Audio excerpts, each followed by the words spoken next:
돌트레이트 2장 6항 불신앙인의 책임 나오도록 하겠습니다. 2장 6항 우리가 가진 책이 61페이지인데요. 한번 읽어보겠습니다. 불신앙인의 책임. 복음의 부르심을 받은 많은 자가 회개하지 않거나 그리스도를 믿지 않고 불신으로 멸망당하는 것은 십자가에서 당하신 그분의 희생이 불완전하거나 부족한 때문이 아니라 전적으로 그들 자신의 잘못 때문이다 라고 나옵니다. 자, 혹시 여기서 우리가 요한복음 3장 16절에 세 가지 원인에 대해서 나누었습니다. 2장 6항은 그 중에 어떤 것을 가지고 이야기하고 있을까요? 이것만 보면 정확히 뭐죠? 믿음으로 말미암아. 그렇죠? 그를 믿는 자마다 라는 도구적 또는 수단적 원인을 말하고 있습니다. 5항도 마찬가지예요. 2장 5항도 누구든지 그를 믿는 자마다 라는 내용을 근거로 하고 있는데요. 요한복음 3장 16절에 설명을 하는 것을 보면 그 사람이 가진 신앙이 어떤 것인지 알 수가 있습니다. 이것은 원인과 결과인 인과관계가 아닙니다. 포함한다는 뜻입니다. 종속한다는 뜻입니다. 그 결과로 얻는 것은 영생이다 라는 것입니다. 그래서 원인, 인과관계로 해석하면 안 된다라고 했습니다. 제1 원인은 하나님의 선한 기쁨. 그런데 2장 6항은 무상적 선물인 믿음으로 말미암아 라는 그를 믿는 자마다라는 믿음에 관한 설명입니다. 자, 2장 6항 읽어보면 복음의 부르심을 받은 많은 자가 회개하지 않거나 또 그리스도를 믿지 않고 불신으로 멸망당한 회개하지 않는 것, 불신으로 믿지 않는 것은 그리스도의 희생이 불완전하거나 부족한 때문이 아니다. 전적으로 그들 자신의 책임이다 라고 이야기합니다. 우리가 돌트레이트 1장 5항 45페이지인데요. 한번 찾아볼까요? 1장 5항 45페이지 제일 윗줄 예수 그리스도를 믿는 신앙과 그분으로 말미암는 구원은 하나님의 무상적 선물이다라고 합니다.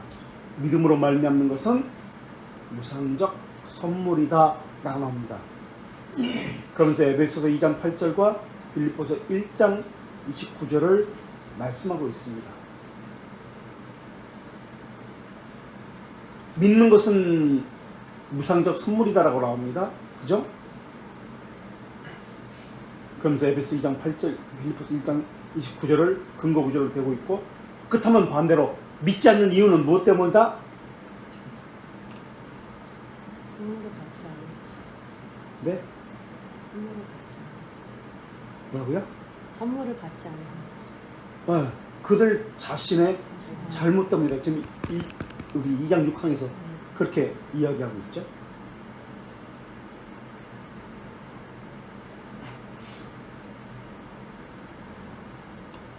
그러니까 1장 5항 앞부분에 보세요. 1장 5항 앞부분에 보면 이런 불신앙은 다른 모든 죄의 원인 또는 범죄는 하나님 안에 결코 없다. 단지 인간 안에만 있다라고 이야기합니다. 그러니까 1장 5항과 지금 2장 6항은 내용이 똑같네? 라는 것을 알 수 있습니다.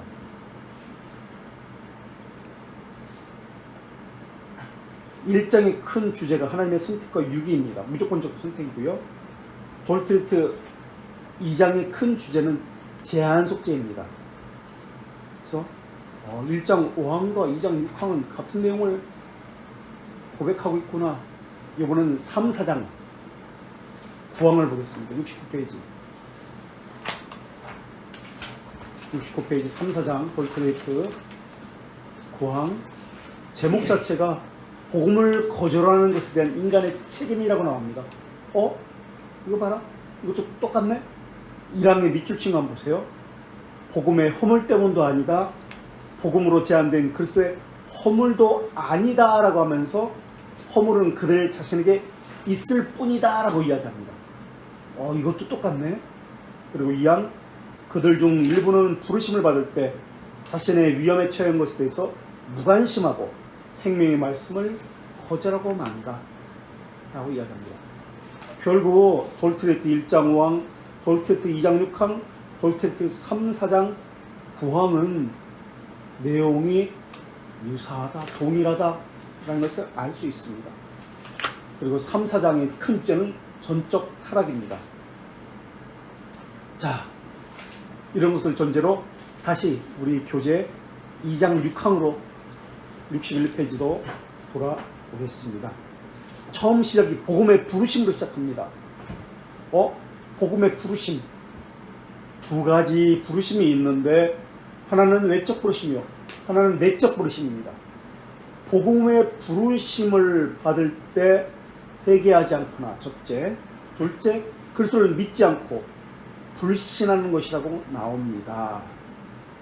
복음의 부르심은 돌트레이트 2장 5항 2절 한번 보세요. 60페이지 밑줄 친 것. 복음의 약속은 회개하고 믿으라는 명령과 함께 차별 없이 또 평등하게 모든 국가와 모든 자에게 선한 기쁨으로 선언되고 공포되어야 한다. 어떤 부르심을 이야기하고 있을까요? 차별 없이 모든 외적 부르심을 이야기하고 있습니다. 외적 부르심, 복음의 부르심, 외적 부르심을 이야기하고 있습니다. 이 외적 부르심은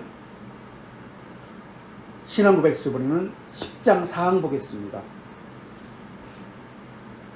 외적 부르심은 누구든지 공평하게 차별 없이 명시된다라고 지금 2장 5항에서 이야기했다면 신앙고백서 10장 4항 173페이지 1항 선택되지 않은 자, 유비된 자들은 말씀의 사역으로 부르심을 받고 선택되지 않았는데 부르심을 받는데요. 말씀의 사역으로 부르심을 받습니다. 그리고 성령의 일반적인 활동에도 참여합니다 라고 합니다. 성령의 일반적인 활동에도 참여합니다. 그러나 그리스도에게 진실로 오지 않습니다. 그래서 구원받을 수 없습니다 라고 합니다. 일반적 부르심이에요. 이게 외적 부르심이고 또 다른 말로 복음적 부르심이다 라고 이야기합니다. 이번에는 대결문답 68문 1항 238페이지를 볼게요. 그렇다면 선택된 자만 효과적인 부르심, 효과적인 부르심을 다른 말로 중생이라고 합니다. 중생을 받습니까? 효과적인 부르심 받습니까? 예, 모든 선택된 자, 즉 그들만 효과적으로 부르심을 받습니다. 1항은 비록 말씀의 사역으로 다른 자가 외적 부르심을 받을 수도 있고 또 이따금 부르심을 받기도 하며 일부는 성령의 일반적 활동을 경험한다고 동일하고 이야기합니다. 그죠? 그리고 2항에서는 이들은 자신에게 제한된 은혜에 대해 의지적으로 경시하고 멸시하기 때문에 불신앙으로 당연하게 남아있어 자기 의지로 경시하고 멸시한다.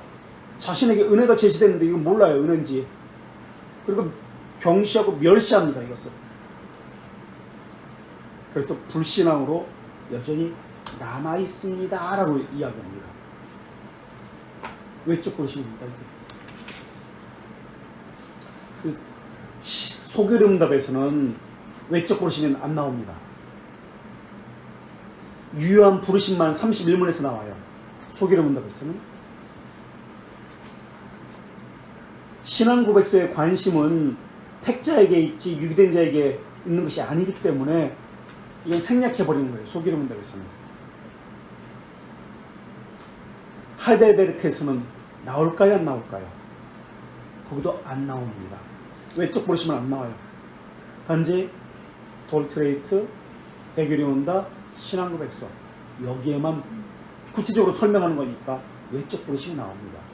그러나 택자에게 신앙고백서는 관심이 있습니다.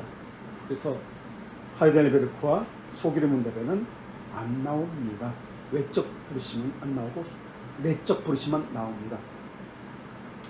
자, 이번에는 벨지카로 가볼까요? 14장 6항 하반절 12페이지인데요. 벨지카 14장 6항 하반절 12페이지 밑에서 6번째 줄 고린도전서 2장 14절 본문인데요. 육에 속한 사람은 하나님의 성령의 일들을 받지 아니하는데 그분의 지식에 대해 누가 말할 수 있을까? 예, 육에 속했다라고 이야기합니다. 이 사람들은 성령의 일을 받지 않습니다. 학문적인 열심으로 성경을 알 수도 있고 배울 수도 있습니다.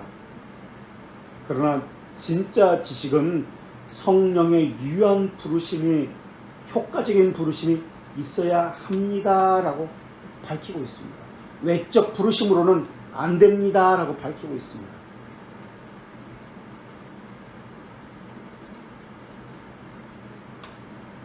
이번에는 돌트레이트 3, 4장 12항 2절 71페이지 돌트레이트 3, 4장 12항 2절 71페이지 하지만 이것은 중생은 또는 내적 부르심은 효과적 부르심은 복음의 외적 순포 도덕적 본면 그와 같은 활동의 형태에 의해서 단순하게 일어나지 않습니다 라고 나옵니다.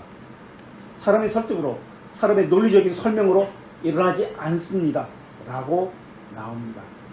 그리고 사항 보십시오.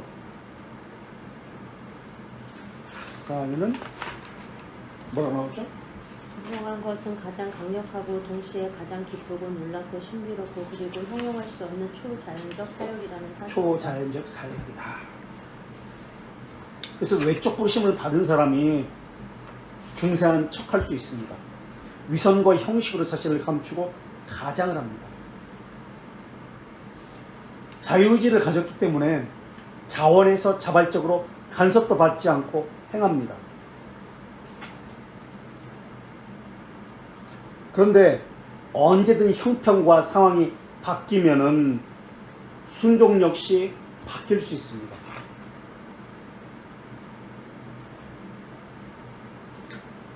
이것은 인간적인 측면이고요. 그래서 자기가 원해서 하는 겁니다.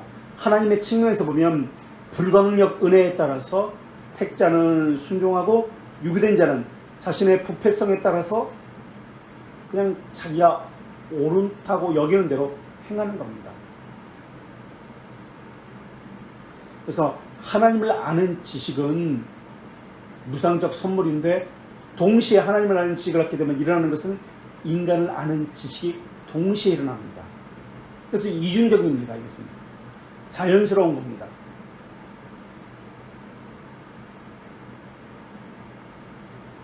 이것을 다른 말로 by faith 믿음으로 말미암아라고 합니다. 어론이라는 단어를 씁니다. 오직 무상적이라는 뜻입니다. 어론 ALONE는 다른 것을 첨가해서는 안 됩니다 라는 뜻입니다. 그럼 야고보서에서 말하는 믿음은 무엇을 이야기합니까? 바울이 로마서에서 말하는 믿음과 야고보서에서 말하는 믿음은 다른 믿음입니까? 야고보서에서는 선행이 없는 믿음은 죽은 믿음이라고 이야기합니다. 이 차이는 무엇이죠? 바울이 말한 믿음, 행위를 배제한다는 믿음과 야고보서가 말한 선함이 없는 믿음은 죽은 믿음이다, 가짜 믿음이다 라는 말의 의미는 무슨 차이일까요?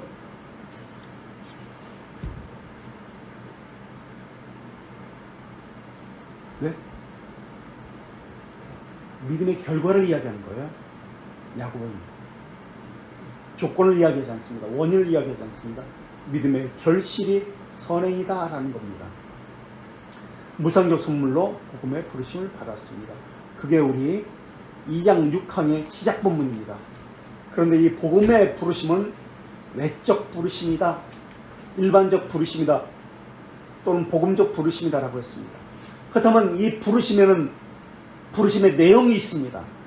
복음적 부르심에는 모두가 다 나 부르심 받았다, 부르심 받은 거 아닙니다. 부르심의 내용은 우리 돌트레이트 3, 4장 8항 69페이지 한번 보실래요? 3사장 8항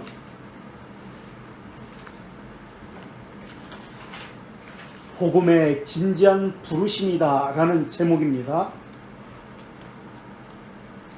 복음으로 부르심을 받는 모든 자는 있는 그대로 그것을 받는다. 그 이유는 하나님께서 가장 성실하게 또 진실하게 자신의 말씀 속에 자신을 기쁘게 하는 것, 즉 부르심을 받은 자들이 네. 그분께 와야 한다는 거죠. 여기 보니까 모든 자라고 그렇게 되어 있죠.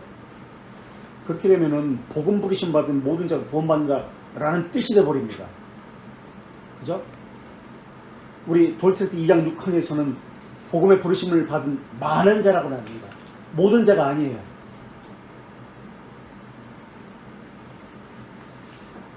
이 장 8항에서도 우리 손가락 넣고 3, 4장 8항으로 69페이지로 다시 올 거거든요.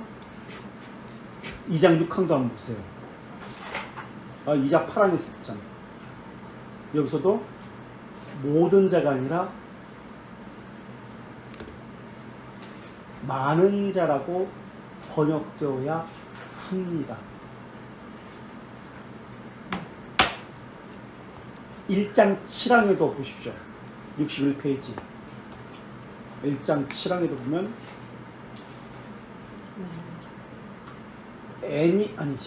에즈맨이 에즈라고 합니다. 모든 자가 아니라, 영어로 보십시오. 모든 자가 아니라 많은 자라고 번역되어 있습니다. 뭐뭐만큼이나 많은이라는 뜻이거든요. 에즈맨이 에즈. 근데 모두라고 번역한 것은 잘못된 번역입니다. 그래서 모든 자라고 했던 이것을 많은 자라고 고치십시오. 69페이지를 고치라고 했습니다. 모든 자가 아니라 많은 자라고 해야 합니다. 왜냐하면 다른 데서는 에즈맨이 에즈를 계속 모든 자가 아니라 많은 자라고 번역하고 있습니다.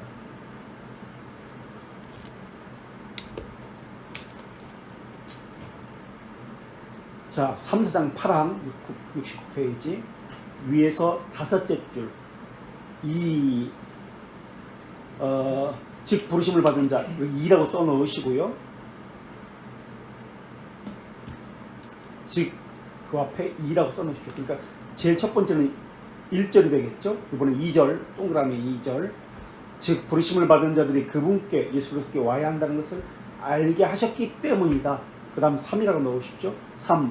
더욱이 그분은 자신에게 와서 믿는 모든 자에게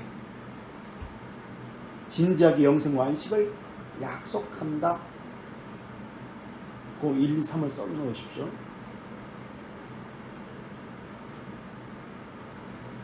됐죠? 모든 자가 아니라 많은 자라고 고치라고 했습니다. 3번으로 많은 자로 고쳐야 어디요? 3번. 3번. 여기 그분은 자신에게 와서 있는 많은 자에게 그렇게 해야 되는 뭐라고 고쳐야 돼요, 이건? 이것도 많은 자. 많은 자죠? 에즈맨이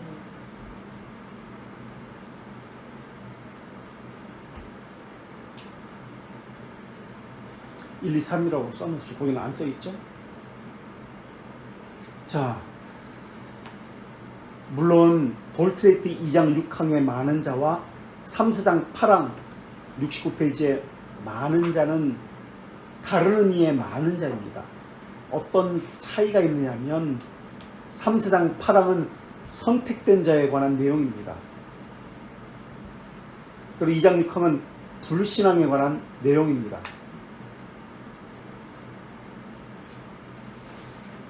그래서 돌트레이트 2장 5항과 6항은 왜 어떤 자는 복음의 부르심을 받고 어떤 사람은 복음의 부르심을 받아들이지 않는지를 3사장 8항과 9항에서 설명하고 있는 겁니다. 그래서 3사장 8항에서는 하나님의 말씀 속에서 하나님을 기쁘게 하는 것은 선택된 자는 받아들이고 유비된 자는 받아들이지 않는다라는 것을 말하고 있습니다. 그래서 우리가 이미 살핀 대로 신앙고백서 10장 4항 1절, 대길이 문답 68문 2항에서 이미 살핀 대로 복음의 부르심을 사람들이 의도적으로 고의적으로 경멸하고 무시하고 부인하기 때문이다라고 이야기합니다.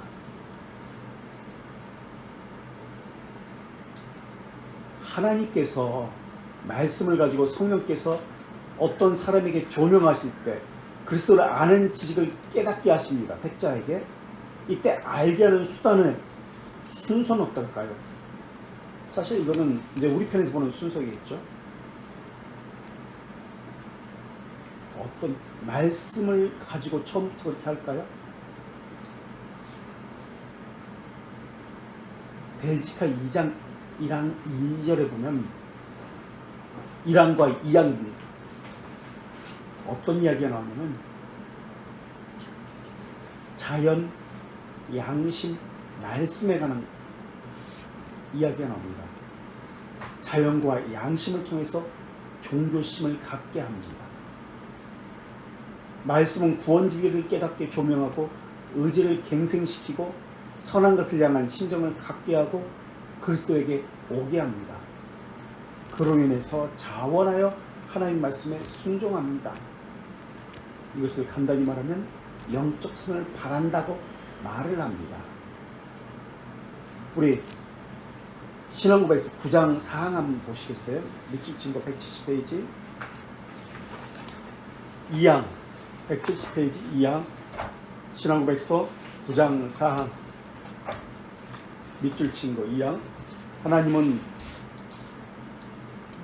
오직 자신의 은혜로서 그 죄인이 영적으로 선한 것을 자발적으로 바라고 행하도록 한다. 예, 영적으로 선한 것, 영적 선을 자발적으로 바라고 행하도록 하십니다. 성령께서 행하시는 사역이 영적 선을 바라고 행하도록 하시는 사역입니다. 이것은 모두에게 행하는 것이 아닙니다. 택자에게만 행하는 겁니다.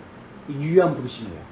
유효한 부르심을 받은 자에게는 영적 선을 자발적으로 바라고 행하도록 하십니다. 그런데 아르미우스 주자는 뭐라고 얘기하는지 한번 보시겠어요? 3, 4장 5, 6, 2를 한번 보세요. 76페이지. 한번 그 다음 번 읽어주시겠어요? 76페이지 5, 6, 2 그릇된 자들이 가르치는 것은 아르미누스 파가 가르치는 것은 의지 자체가 그되지 않는 것으로 영적 사이의 인간의 의지에서 분리되지 않는 것이고 여성과 불규칙한 여자의 어둠을 당시 감춰졌을 뿐이라는 것이다. 또 이런 감춰진 것이 제거되어 그의 의지가 그 본래의 능력을 일으킬 수 있다는 것이다. 다시 말하면 의지 앞에 제시될 수 있는 선한 모든 것을 바라고 선택할 수 있거나 바라지 않고 선택하지 않을 수 있다는 것이다. 예. 그러니까 그릇된 자들 가르치는 것이 영적 은사, 선한 성품, 덕, 선함, 거룩함, 의와 같은 것은 인간이 처음 창조할 때 이런 것들은 의지에 속한 것이 아니다. 그렇기 때문에 타락으로 이것이 분리될 수 없다라고 이야기합니다. 선함, 거룩함, 의, 이것은 의지에 속한 것이 아니다. 그래서 의지는 다른 것은 타락했는데 의지는 아직 선하다. 그래서 선한 의지를 가지면 영적 선도 회복할 수 있고 선한 의지로 무엇이든 할 수 있다라고 이야기합니다. 우리는 모두 할 수 없다고 얘기합니다. 유효한 부르심을 받은 자만 이게 영적 선을 바라고 행할 수 있다고 합니다. 그런데 아르미우스주자들은 모두가 영적 선을 행할 수 있습니다. 단 이성과 감정이 방해가 없다면 의지를 방해하고 있습니다. 이성과 감정이. 그래서 의지가 본래의 능력을 일으킬 수 있다라고 이야기합니다. 우리 3, 4장 5, 6, 3도 한번 보십시오. 76페이지 밑줄 친 것 바로 위 오송과 불규칙한 애정의 어둠 한번 읽어주시겠어요? 오송과 76페이지 5, 6, 3 밑줄 친 것 바로 위 오송과 불규칙한 애정의 어둠으로 단지 감춰졌을 뿐이라는 것이다. 또 이런 감춰진 것이 제거되었기에 의지가 그 본래의 능력을 일으킬 수 있다는 것이다 라고 나옵니다. 그러니까 의지를 방해하는 것이 있습니다. 그게 애정이라는 거예요. 이성이라는 거예요. 그것만 제거되면 의지가 본래의 능력을 일으킬 수 있다라고 합니다. 누구든지 오류사도 보세요. 77페이지 읽어주시겠어요? 그릇된 자들이 가르치는 것은 중생치 못한 자기 실제로 또는 전적으로 제 가운데 죽지 않았고 영적 선에 이르는 모든 능력에 어떤 결핍도 없다는 것이다. 또 그는 우리가 생명을 찾는데 굶주리고 목말라 할 수 있고 하나님을 기쁘게 하는 애통하고 상한 심령의 제물을 드릴 수 있다는 것이다. 보십시오. 전적으로 죄 가운데 죽지 않았다고 이야기합니다. 아르미 수자들은. 그래서 영적 이르는 모든 능력에 어떤 결핍도 없다. 의와 생명을 찾는데 굶주리고 목말랄 수 있다라고 이야기합니다. 의에 줄이고 목말라 할 수 있는 건 누구만 된다고요? 우리는 열매라고 했습니다. 유한 부르심을 받은 자들만 얻을 수 있는 열매라고 했습니다. 하나님을 기쁘게 할 수 있다. 애통하고 상한 재물, 신령의 재물을 들 수 있다. 누구든지 그렇게 할 수 있다는 거예요. 의지가 죄 가운데 죽지 않았다고 이야기합니다. 그래서 의지는 언제든 영적 선에 이를 수 있다라고 이야기합니다.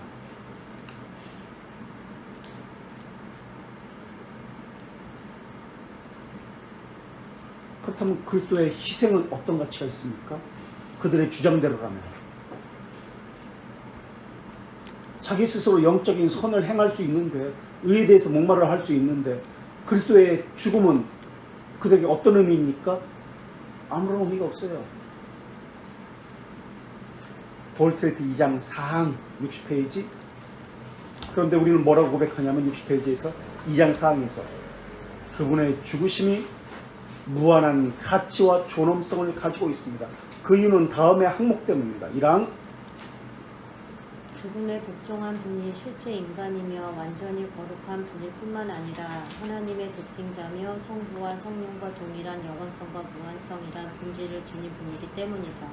이런 조건들은 우리를 위한 구세주를 선정하는 데 구세주의 필연적인 것이 무엇이죠? 어떤 조건이 있어야 되죠? 신성과 인성이라는 조건이 있어야 돼요. 한마디로 영원성, 무한성, 동시에 실제 인간이어야 합니다. 신성과 인성을 이야기합니다. 동등 본질을 이야기하고 있어요. 그래서 단번에라는 단어를 가지고 옵니다. 영원성, 무한성이라는 개념입니다. 신성을 말합니다. 그럼 아르미니스주자들이 부정하는 것은 무엇입니까? 궁극적으로 부정하는 것. 신성이에요. 영원성. 로마 가톨릭이 부정하는 건 무엇입니까? 영원성이에요. 신성. 매번 그들은 희생제물을 드리잖아요. 우리는 단번에라고 해요. 단번에라는 개념은 신성이라는 개념이에요. 영원성이라는 개념이에요. 완전한 효과적이라는 개념이에요. 지속성이라는 개념이에요.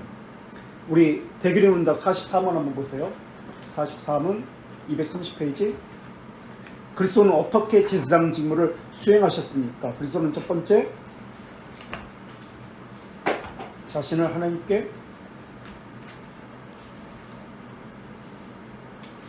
뭐라고 나오나요? 점도 없는 희생자물로 단번에 드려 자기 백성의 죄들을 위해 화목제물이 되시고 그들을 위해 지속해서 중지하심으로 제사장 직무를 수행합니다. 단번에라는 단어가 나옵니다. 단번에. 희생제물로 단번에 드려 자기 죄들의 백성의 죄를 화목제물입니다. 희생제물과 화목제물의 차이를 말씀드렸죠. 그죠? 화목제물을 생각하면 희생제물은 구세주라는 개념, 그리스도라는 개념을 생각해야 되고, 화목제물은 중보자라는 개념을 생각해야 됩니다. 단번에라는 단어가 나왔습니다. 이번에는 신앙고백서 8장 5항 1항 1절 168페이지. 신앙고백서 8장 5항 1절 168페이지. 동일한 내용인데요. 완전한 순종과 5항 1절. 영원한 성령으로 말미암아 자신을 희생제물로 하나님께 단번에 올린 주 예수 주의 계심과 성도의 정의를 온전히 만족시켰다. 온전히 만족시켰다. 희생제물을 이야기하니까 예수 그리스도 구원자라는 개념을 이야기합니다. 단번에라는 것을 설명하고 있습니다. 단번에 드렸다, 완전하다, 영원하다, 불변하다는 뜻입니다. 이번엔 67문 하이델베르크 121페이지를 보겠습니다. 67문 121페이지 하이델베르크 67문 67페이지 121문 말씀과 성경은 우리 구원의 유일한 근원인 십자가상에서 예수 그리스도의 희생과 그리고 이름을 이끌기 위한 목적으로 진행되셨다. 예, 그렇다. 성령 하나님께서 복음에서 우리에게 가르치고 성례로 우리에게 확언시키기에 우리 구원의 모든 것은 십자가상에서 우리를 위해 그리스도께 바꿔내린 희생제물에 연결하게 됩니다. 보십시오. 그리스도와 희생제물을 연결하면서 단번해드렸다라고 나옵니다. 하이델베르크 67문 121페이지에서 우리 구원이 모든 것이 의존하는 것은 무엇입니까? 단번해드린 예수 그리스도의 희생제물에 의존합니다라고 나옵니다. 단번에라는 것은 숫자 한 번이라는 개념이 아니에요. 영원, 불변, 무한 영원이라는 개념입니다. 하나님의 사역이 변하거나 반복적이라는 개념이 아닙니다. 단번에라는 말을 또 뭐라고 이야기하고 있으면 이번에는 벨지카로 가보겠습니다. 21장 4항 3절 19페이지 21장 4항 3절 19페이지 3절 보겠습니다. 그것은 그가 거룩하게 된 자들을 한 번의 제사로 영원히 온전하게 하신 이 유일한 희생제사 외에 하나님과 화해될 수 있는 다른 수단을 찾거나 불가하셨다고 하는 것입니다. 한 번의 제사로 나옵니다. 한 번의 제사란 말은 숫자 한 번에가 아니라 단번에 영원히 온전히 유일한 그런 개념을 이야기하고 있는 겁니다. 매번 드리는 제사장의 제사와는 차별성을 갖는 단어입니다. 단번에가. 그래서 히브리서 10장 14절에 나오죠. 단번에라는 개념은 영원한 효력을 지녔다. 왜 단번에가 영원한 효력을 지녔습니까? 그리스도가 참 하나님이십니다. 네, 신성을 참 영원한 아들이기 때문에 그렇습니다. 또 구원의 저자이며 믿음의 창시자이기 때문에 그렇습니다. 히브리서 2장 10절에 뭐라고 하는지 한번 찾아보시겠어요? 히브리서 2장 10절 제가 읽어보겠습니다. 히브리서 2장 10절 그러므로 만물이 그를 위하고 또한 그로 말미암은 이가 많은 이들을 이끌어 영광에 들어가게 하시는 일에 그들의 구원의 창시자를 고난을 통하여 온전하게 하심이 합당하다. 구원의 창시자가 그리스도다라고 나옵니다. 올해는 히브리서 12장 2절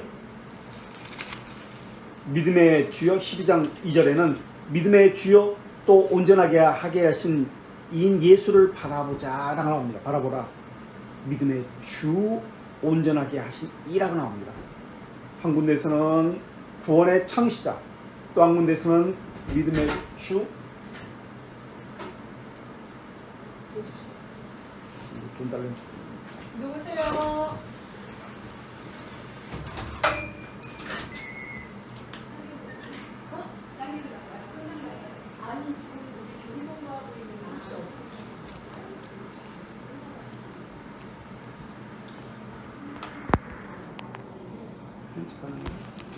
안전해요. 그게 단번이라는 개념이에요. 그래서 중보자라는 개념이 신성과 인성을 함께 담고 있어야 돼요. 그렇지 않으면 중보자가 될 수 없어요. 그 사람들은 신성을 무시하고 인성만 가지고 이야기해요.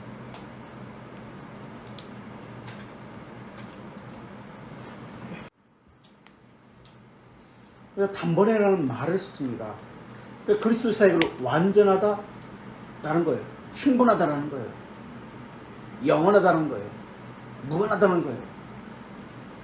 이게 복음의 약속인 죄들의 용서, 칭의, 거룩함에서도 마찬가지예요. 이게 사람의 사역이 아니기 때문에 영원하고 무한하고 불변하고 단번에라는 개념이 여기도 들어갑니다. 반복적으로 죄들의 용서함을 받는다? 잘못된 거예요. 이미 용서함 받은 것을 우리는 재확인할 뿐이에요. 이게 성찬이에요. 그러나 로마 가톨릭이나 이 미사 같은 경우는 또 어떤 사람들은 반복적으로 회개하고 죄들의 용서함을 받습니다. 고해 성사와 같은. 오늘날 말하는 뭐 통성기도, 금요기도 같은 이런 개념을 가진 사람들은 그런 개념으로 생각을 하죠. 그래서 그리스도의 사역이 불충분하다. 불완전하다. 그렇게 이야기가 되는 거예요. 이게 지금 2장 6항의 마지막에 나오는 이야기들입니다. 불충분하다, 불완전하다, 비효과적이다. 그럼 우리는 불강력적 은혜다라고 이야기합니다. 그렇다면 하나님의 예수 그리스도의 그 영원성, 무한성, 단번에 이 신성이라는 개념이기 때문에 모든 자에게 주어지는 것 아닙니까? 구속의 가치가 무한하기 때문에 모든 자에게 주어져야 되는 것 아닙니까? 라고 질문하면 어떻게 대답해야 합니까? 무한한 가치이기 때문에 모든 자에게 주어져야 되는 것 아닙니까? 아닙니다. 네? 아닙니다. 물론 그렇죠. 어떻게 대답해야 되죠? 네? 그리스도를 믿는 믿음이 모든 자에게 믿음을 주셔야 되는 것 아닙니까? 그러면 네? 그거는 전적으로 자신의 책임인데 어떻게 생각해야지? 구원과 믿음의 문제는 전적으로 하나님께서 정하신 뜻 때문에 그래요. 인간 측면에서 보면 자발적으로 그것을 거절했기 때문에 그래요. 하나님의 측면에서 보면 하나님께서 택하셨기 때문에 그래요. 그래서 구원은 늘 예정에서 봐야 된다. 영원에서 봐야 된다고 말씀합니다. 그러면 사람들이 또 이렇게 얘기합니다. 인간의 거절에도 하나님이 억지로 구원시켜야지. 그래 하나님 아닌가? 그렇게 된다면 하나님께서 정하신 구원의 방편도 필요 없다. 교회도 필요 없다. 사역자도 필요 없다. 어떻게든 누구든지 구원받으니까 라는 말이 됩니다.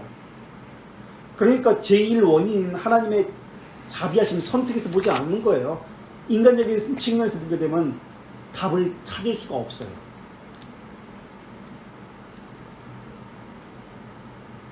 칼빈은 기독교 강요 4권 18장에서 미사를 사탄의 고안물이다 라고 했습니다.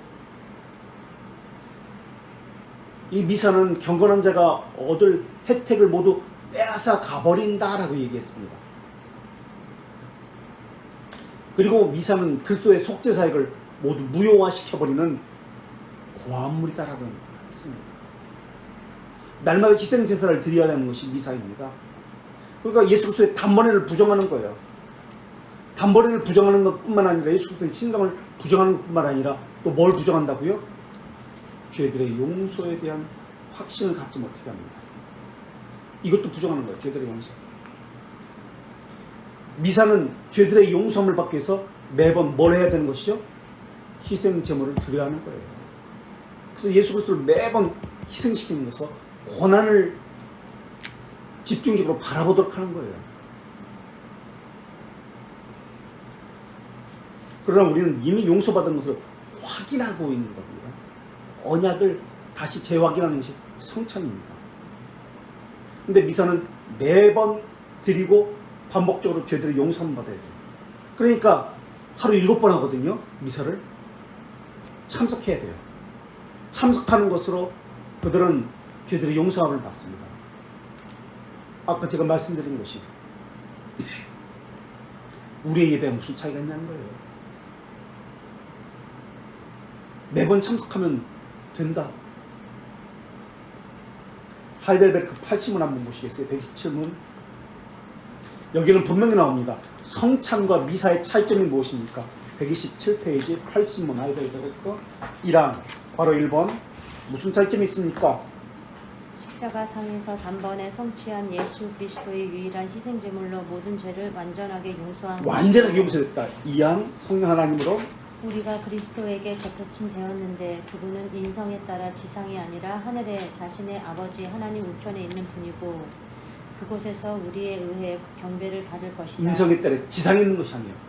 이거 지금 로마 카톨릭의 그 화채설 자꾸 지상으로 내려오잖아요. 예수님이 인성을 가지고 그걸 이야기하는 거예요. 인성을 가지고 떡이 되고 포도주가 되어서 직접 내려오시는 거예요. 아니다. 지상에 있는 것이 아니라 하늘 아버지 우편에 앉아 계신다. 그래서 거기서 우리의 경배를 받는다. 과로이 이와는 달리 미사는 살아있거나 죽은 자는 제사장들이 그들을 위해 매일 드리는 것과는 달리 그리스도의 고난으로 말미암아 죄들의 용서를 그리스도 받은 고난으로 것이고 말미암아 죄들의 용서받는 거 아닙니다. 이양 그리고 그리스도께서 빵과 포도주의 형식 아래 육체적으로 임함으로 그들 안에서 경배를 받기에 실제로 미사가 예수 그리스도의 단번에 드린 희생제물과 고난을 부인하고 고소된 우상 숭배와 다를 바 없다는 것입니다. 보십시오. 단번에 부인하는 거예요. 미사는. 이거는 무엇과 다를 바가 없다? 우상숭배다라고 이야기합니다. 칼빈이 이야기한 것과 기독교에서 통일하게 지금 가지고 와서 이야기합니다. 단번에 성취된 모든 죄를 완전히 용서한 것이 아니다라고 이야기합니다. 완전한 용서를 부인합니다. 유일한 희생 제물이라는 것을 부인합니다. 예수 그리스도께서 신성을 가졌다는 영원성을 가졌다는 것을 부인합니다. 그럼 유대인의 제사와 미사는 같은 것입니까?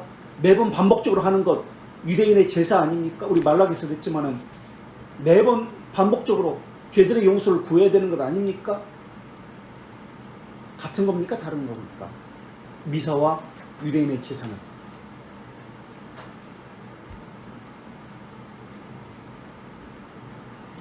네? 같은 것일까요? 다른 것일까요?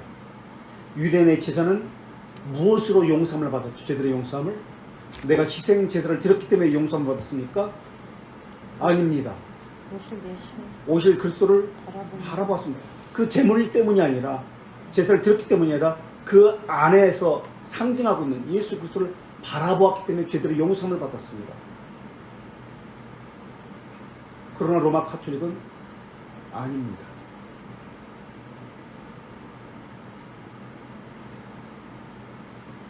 자신이 드린 희생 제물 때문에 용서를 받는 겁니다.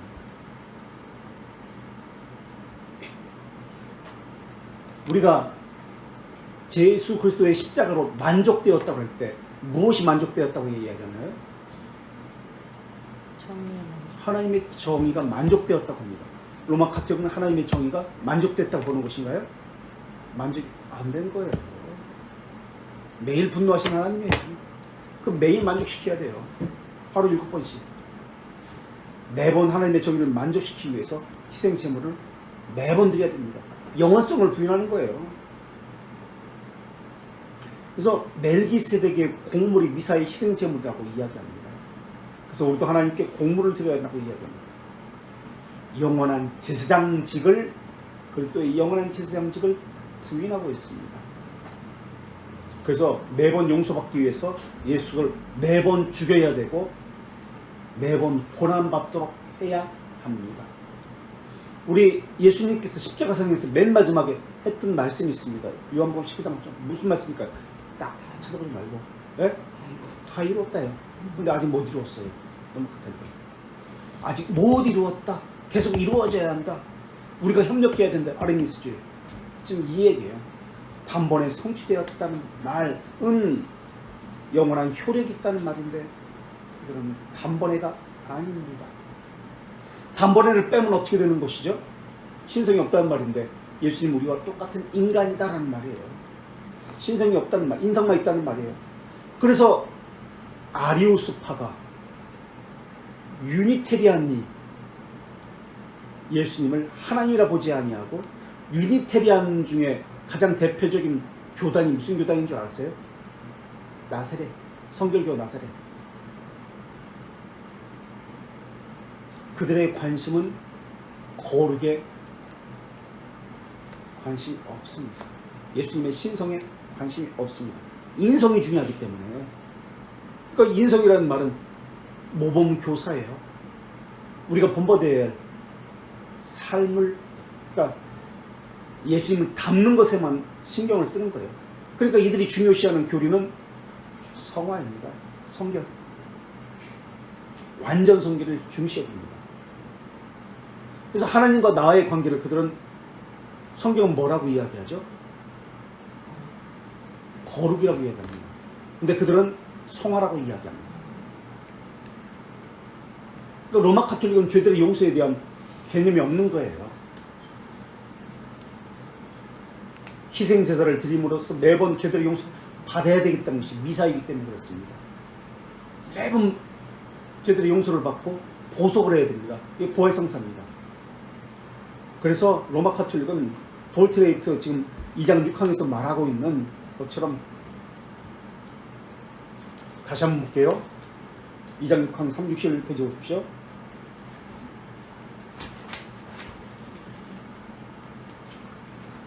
(61페이지) 2장 6항 세 번째 줄, 십자가에서 당하신 그분의 희생이 불완전합니다. 지금 그 얘기하고 있어요. 불완전하다는 거예요.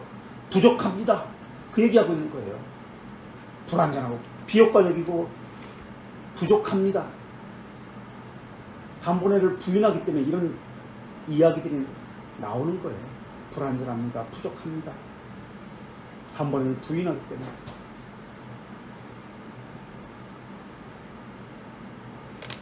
그래서 복음의 부르심을 거절하는 것은 인간 자신에게 책임이 있습니다 라고 이야기합니다. 그런데 예전과 하나님의 측면과 인간의 측면을 두 수평관계입니다만 사람들은 이것을 모순 충돌의 관계로 생각합니다. 왜 그렇게 충돌되고 모순된다고 생각하냐면 인간의 관점에서만 보기 때문에 그렇습니다. 수평관계입니다. 늘 일직선입니다. 이것은 부딪히지 않습니다. 해가 진다고 하는데 해가 진다는 말은 해가 없어진다는 말이 아닙니다. 내 눈에서 내 시야에서 사라진다는 말이지 해의 존재 자체가 없었다는 말이 아닙니다. 여전히 내 눈에는 보이지 않지만 벗어났지만 해는 존재합니다. 예수 그리스도의 신성이 부인당하는 것은 모든 것이 부인당하는 것입니다. 그런데 사람들은 하나님을 믿는다, 예수를 믿는다 하면서 예수 그리스도를 부인하고 있습니다. 그것을 좋은 신앙이라고 이야기하고 자신의 열심을 가지고 고안된 것을 가지고 그렇게 행하고 있습니다. 이러한 모든 것들은 자신의 잘못 때문이지 예수님의 희생이 불완전하기 때문도 아니고 비효과적이기 때문도 아니고 부족하기 때문도 아닙니다. 이것을 다른 말로 심판이라고 얘기합니다. 이 땅에서의 심판과 영원한 심판이 있잖아요. 이 땅에서의 처벌 가리워지고 내버려두고 무지 가운데 자기 속이나 오른 대로 강팍한 마음 그대로 진리를 깨닫지 못하는 그 마음 그대로 내버려두는 겁니다. 여기까지. 혹시 질문이나